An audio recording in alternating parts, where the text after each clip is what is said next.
الحمدللہ رب العالمین والعاقبۃ للمتقین الصلاۃ والسلام علیک یا رسول اللہ۔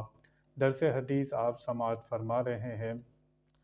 آج جو حدیث شریف ہے اس میں ذکر ہے گناہ کبیرہ کا، کہ گناہ کبیرہ کون کون سے ہوتے ہیں۔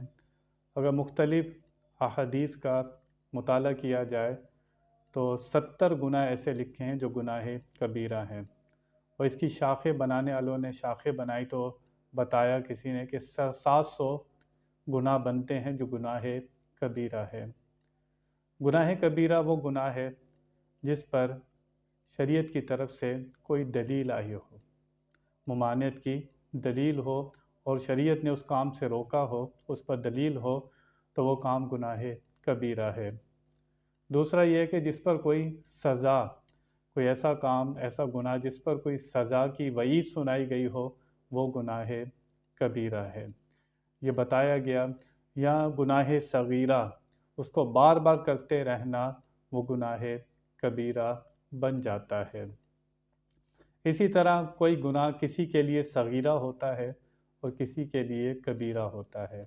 جیسے مسلمان کی توہین کی تو گناہ صغیرہ ہے، لیکن دین کے کسی عالم کی، مفتی کی، کسی اللہ کے پیارے کی، جو اللہ رسول کا پیارا ہو، اس کی توہین کرنا، دین کی توہین کرنا، یہ گناہ کبیرہ ہے۔ اسی طرح بتایا گیا کہ کچھ گناہ ایسے ہیں کہ وہ بغیر توبہ کے معاف نہیں ہوتے۔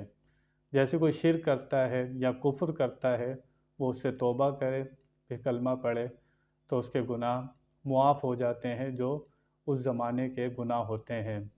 مشرک جو شرک کرتا تھا اس زمانے کے گناہ، یا جس زمانے میں کفر کرتا تھا اس زمانے کے گناہ کلمہ پڑھنے سے معاف ہو جاتے ہیں۔ کچھ گناہ ایسے ہیں جو بغیر توبہ کے بھی معاف ہو جاتے ہیں، جیسے حقوق اللہ ہیں، امید اللہ تعالی معاف فرما دے۔ اور صغیرہ گناہ ہیں، وہ آپ اچھی نیکیاں کرتے رہتے ہیں، اچھے کام کرتے رہتے ہیں، تو گناہ صغیرہ خود ہی ختم ہوتے رہتے ہیں۔ جیسے نماز پڑھنے سے گناہ کم ہو جاتے ہیں، وضو کرتا ہے اس سے گناہ کم ہو جاتے ہیں، نیک کام کرتے ہیں اس سے وہ گناہ صغیرہ ختم ہوتے رہتے ہیں۔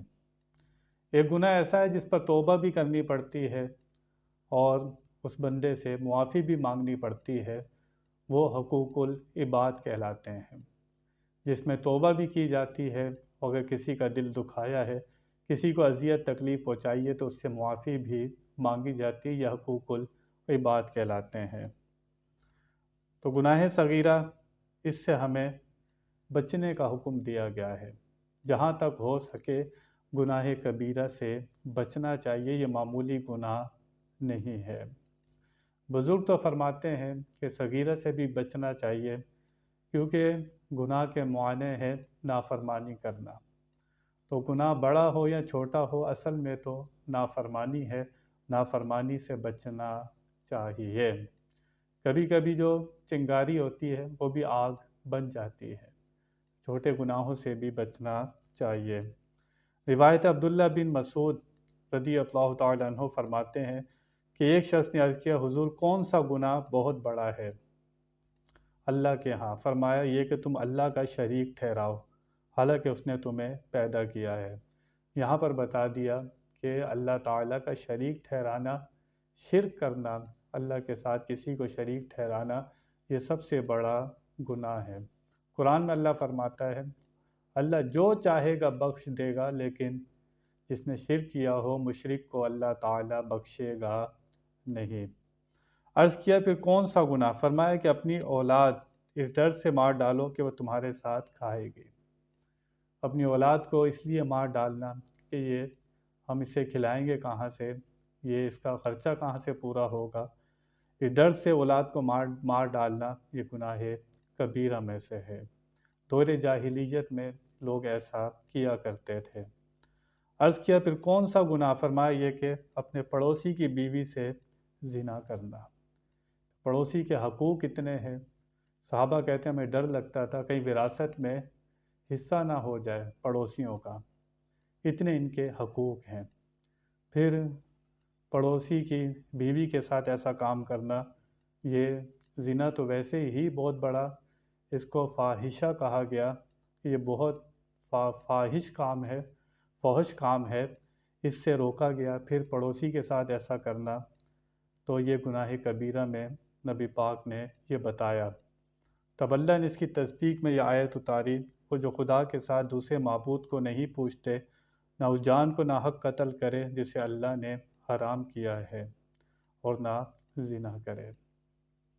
کسی انسان کو ناحق قتل کر دینا یہ بھی گناہ کبیرہ میں سے ہے۔ اس کی پوری ایک فہرست ہے، کسی نے 70 لکھا، کسی نے 700 گناہ لکھا۔ اللہ تعالیٰ سے گناہ کبیرہ اگر ہو جائے تو سچی توبہ کرنی چاہیے، اور حتی الامکان اس کام سے بچنا چاہیے۔ یہ گناہ کبیرہ اللہ تعالیٰ کی نافرمانی والا کام ہے، اللہ تعالیٰ سے بچنے کی توفیق مانگتے رہنا چاہیے، اگر ہو جائے تو اللہ کی بارگاہ میں توبہ کرنی چاہیے۔ اللہ تعالیٰ ہمیں اس سے بچنے کی توفیق عطا فرمائے۔ وآخر دعوانا ان الحمد للہ رب العالمین۔